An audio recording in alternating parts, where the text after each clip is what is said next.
You're listening to the Water Cooler Edits with Chris and Rich. Hello everybody and welcome to the Water Cooler Edit with MyBayut. On this episode, Rich and I will be talking about things you should do before summertime kicks in because it's going to get far too hot to go to certain places. Best to stay indoors. Yeah, so there's some activities and things to see before it becomes kind of volcanic heat outside, right?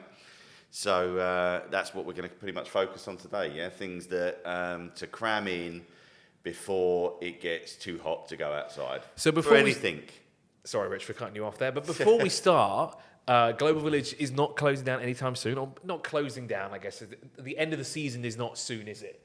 No. That ends in what, May? Yeah, I think they extended it last year actually into kind of like the middle, even beyond the middle of May. So we don't know if they're going to have an extension again this year. I suspect they will, but it's yet to be confirmed. But it's even taking that into account, it's not scheduled to close until kind of April, end of April. So it's still a ways away. Yeah. We're fast approaching the end of March now, so it's places like Miracle Garden, which we were talking about before, the place that's connected to the Butterfly Garden as well. Yeah. Now, it comes a bit of a surprise, because how is a park being shut down for the summertime? Well, I mean, I suppose if you're walking around Miracle Garden at the moment, it's pleasant. You've got a little bit of a breeze. You're taking in the lovely flowers, and it is a nice place. Have you been there? No. It's outside. Of course, I haven't been there. Yeah, I was going to say. Yeah, you need to. We need to start making you a list of places that you need to go. No, absolutely not. Can I put a car inside? No, so I don't want to go. There's no cars inside. They have got cars in there actually, like with flowers in the where the engine would be and stuff like that. They got like things like there. Is that how the butterflies get to and from the park? They get a little shuttle service from one side to the other. Well, yes, they obviously, yeah. That is what happens with the butterflies. Okay. They actually have their own little cars. Yeah, but nice. This is Miracle Garden. Butterfly Garden is kind of in the same area, but Miracle Garden is a miracle. Is it? What miracle is it? It's a floral wonderland in the middle of the desert, huh? You know, how about that? It is kind of nice, actually. Look, I mean, I've been when we've had people come over and visit, taken them there, and everyone has given it rave reviews, right? Obviously, for me, when you're going for like the fourth time, because you know you've been with everyone and you come out, it gets a little bit kind of samey. But it's a cool place, and it will be shutting down imminently. So I would we'd recommend that as somewhere to go, because look, walking around Miracle Garden, not that it's open anyway, but if you're walking around it in 45-degree heat, not quite as much fun, I wouldn't have said. It makes sense. I mean, and I guess you can't really do it at night either. Yeah, this is true. Yeah, I mean, if you do it in peak summer, you'll be watering the flowers with your own sweat. The one that gets me though is the glow garden. Yeah, it glows at night, isn't it? It does indeed. So wouldn't that be open throughout? Well, yeah, but the problem is like once we get into peak summer, it doesn't even really cool down that much when the sun goes down, right? Okay, makes sense. Or it does, or it just gets more humid, you know? Okay. You know what it's like sitting outside. There's that kind of time at the end. It's kind of around May time. You go to a restaurant and you think, oh, it's still cool enough to sit outside.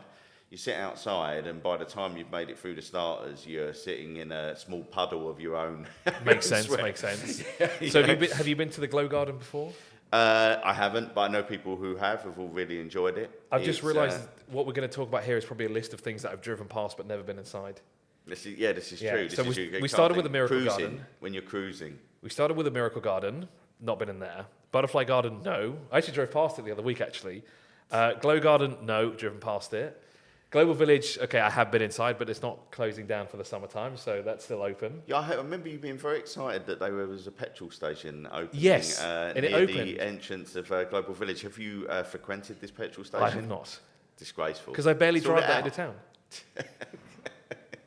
I thought you were going to be there for the grand opening. I should have been. I should have been there for the grand opening. Been the first person there to fill up. Be like, I love this petrol station, and then come back the next week and it's full. Yeah, disappointing. I'm disappointed in you. We need to make you a list as well of things you need to do in Dubai. Chris's tourist attractions. Can it be things to don't? Yeah, well, that's what it is at the moment. Things to drive past, not things to don't. Things to drive past. Because honestly, when you see a lot of these places from the outside, I'll be honest, they look very, very inviting. Like the Glow Garden, every time I drive past it, especially at night, you can see the glow from outside, and it looks really, really impressive. It really captivates my eyes. Yeah. And I was like, I should really go in there at some point. But when is the question? Yes, this is it. Yeah, well, you haven't found the answer to that question as yet. I have not. No, but it is, from what I hear, it's cool, right? It's great for kids as well. Loads of fantastic, flashing, glowing lights.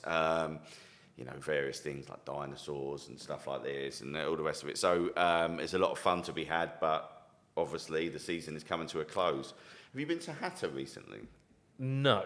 It's amazing enough, it's the one place I never get to go for some reason. Another place that you... Well, when was the last time I went to Hatta? A long time ago, we'll say.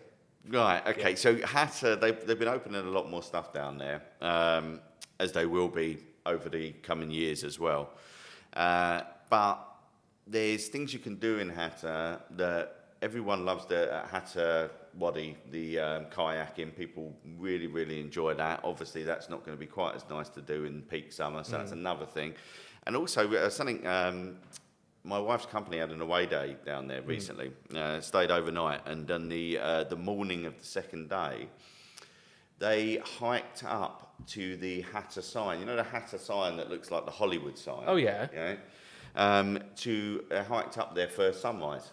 Oh, wow. That must be... I mean, the views up there must be incredible. Yeah. Hatta is... If you haven't been to Hatta, we urge you to go 100%. Not just to see this sign, but Hatta is lovely. I mean, there's mountains everywhere, there's greenery, and now there's a sign to look at as well. There is. There's the old Hatta sign. You can go up there, and there's all other things you can do. The kayaking, there's archery, there's various different things. It's a really cool place to check out, Hatta. It's one of my favourite places in Dubai, UAE, and I think... Obviously, it's way better at this time of year than it is in, say, August. That is true. It does get very cold down there. It's cooler, and in the summer, obviously, it's hotter. It nukes up. There you go. Yeah. You know what's really cool about Hatta is that they have special taxis there. They have, instead of normal sedans that you see here, they have pickups. To get you, I would presume, up and down the mountains. I wonder if they actually still have them. I haven't heard of them for a while, but I remember this was a thing, and it was really cool to see these things. Hey. And they even have special patrols down there from the police and everything too. They have specially equipped vehicles to go into the region. That's cool, actually. Yeah, and it kind of needs it, right? It's quite the landscape is obviously very, very different from central Dubai. So, what other places are there that or better yet, I have to not go to or drive past at some point?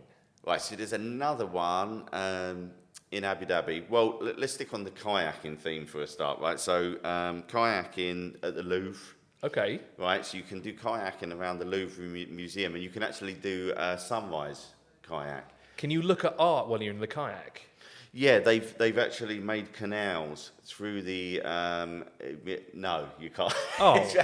It's around the outside. I was going to say, that would be a really cool way to look at art, kayaking around it. I would imagine some of the artwork would get a bit wet. Yeah, I would imagine so. It would be so good for some of the more expensive pieces. Imagine if it falls down and into the water it goes. Yeah, maybe not have the school kids doing that one as they splash the priceless artworks as they go past. Yeah. But yeah, no, around the outside. I mean, the Louvre is a stunning building down in Abu Dhabi, and I think I haven't done it, but I've seen some images online from people who have, and watching the sunrise with that building, because it kind of rises, the sun rises from beyond the building, and you're in your kayak, and that's pretty cool. It's a bit of a bucket list thing, I think. Well, we're both going to Abu Dhabi at some point, so maybe we should go do it at the same time. Let's go kayaking around the Louvre. Yeah, maybe I think you can double kayak as well. Can so we could be in a doubler. Amazing. Who's going to paddle though? We'll just be going around in circles. Yeah, 100%. We'll just keep right. So it wouldn't make any sense. We just keep going around in circles, and then we'll somehow navigate to the nearest quiz night. That's it. Yeah, we'll find ourselves. We'll find one in the middle of the ocean somewhere. And the other place, Jubail Island, the Jubail in Abu Dhabi again, mangrove park. Various things that you can do kayaking again, and all the rest of it. But they've got a boardwalk, a 2-kilometre boardwalk, which they opened a couple of years back through the mangroves. It's beautiful, right? It's really nice just to take kids, whatever, or for a romantic stroll with your significant other. And that's, again, look, this time of year is absolutely perfect for that. In a couple of months, you're going to want to... Yeah, I can imagine it being a mangrove. It's going to get quite humid, isn't it? Yeah, totally. You're going to have the sun beating down on your head. Not quite as nice. Yeah.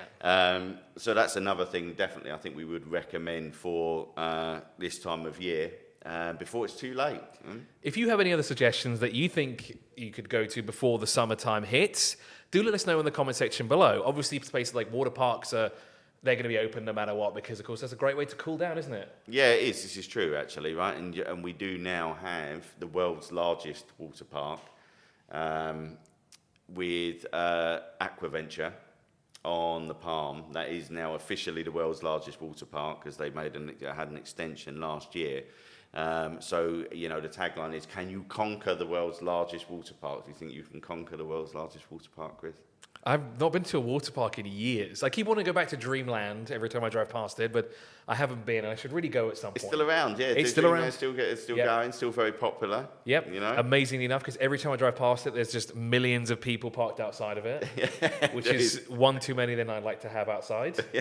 I prefer it just to be by myself and just. Can you imagine having a water park to yourself?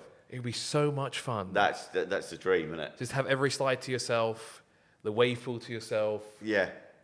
No, well, that should be a competition. There should be a competition that you can win to have a water park to yourself for an entire day. The only problem is that if the ride were to shut down for any reason, you'd be solely to blame because you're the only person. You can't blame the guy behind you or the front of you. Yeah, no, that's it. You'd be in the doghouse immediately. There's no hiding. No hiding whatsoever. There's no hiding when you've got the park to yourself. There you go. But no, I agree with you. Like water parks, all year round. They're all year round here. I mean, obviously in the summer you're going to want to keep in the shade as much as possible and stuff. But you can't cool yourself in a much more effective way than going down, rocketing down a chute into a pool of cold water. Exactly. Don't hide under the water because the sunlight actually penetrates more through the sunlight, so you actually get tan and you get burnt more if you go underwater. Is that true? Have you Yes, just made that? Is that an urban legend? Or no, it's true. Is it? Yeah. Interesting. Science. Hey, how about that? We're all learning something today. We are.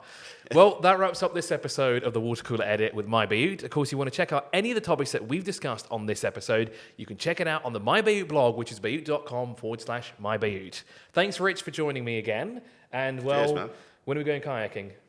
It's imminent. It's imminent. If you turn up though, because I know you'll just drive past. You'll just drive past and wave at me.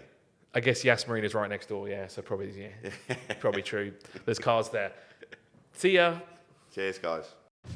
You're listening to the Water Cooler Edit with Chris and Rich.